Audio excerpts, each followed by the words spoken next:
mhlawumbe eprofeta mhlawumbe ku social media but ba uyayiva lonto leba ingqinelana nelizwi likaThixo yamkele lonto le uguquka uba ubungenaguquki kuyo. Haleluya. Kodwa xa uyivayo ba hayi le ayiqonda nayo kodwa tunezwi likaThixo le hayi mntashem ndiyatya bazalwane ndidla konke ndisokolisi ngoba lithi iBhayibhile ukudla oku uThixo kwenzele into yobana sikudle ngombulelo sikholwa kuye. Amen. Glory to Jesus. Hallelujah. Khawuqhubeka tatamthi. Verse 4. Kaloku yonke into edalwe nguThixo ilungile. Makungabikho ikalulayo ke xa yamkelwe ngombulelo. Kuba kaloku ngelizwi likaThixo ndawonye nomthandazo iyamkeleka loo nto kuThixo. Hallelujah. Amen. Itsho ke bazalwane. Kuthiwa ngoba yonke into phaa esiXhoseni ithi sonke isidalwa.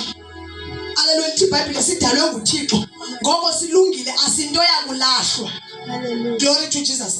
Kodwa uba samkelwe ngantoni na ngombulelo. Lithi iBhayibhile sihlanjululwe lilizwi likaThixo.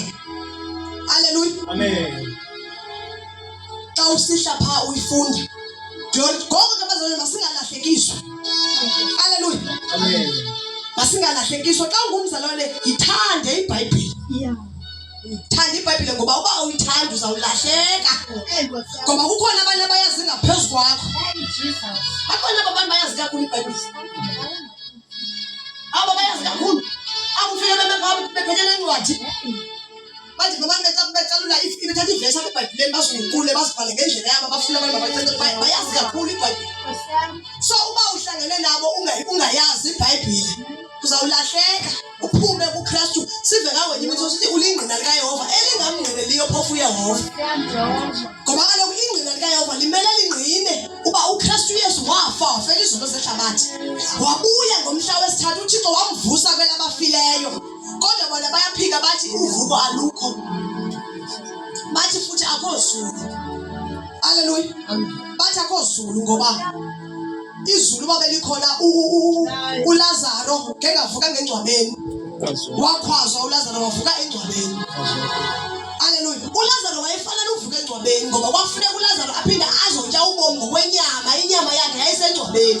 Umphefumulo wakhe abuyele enyameni waphakama uLazaro engcwabeni.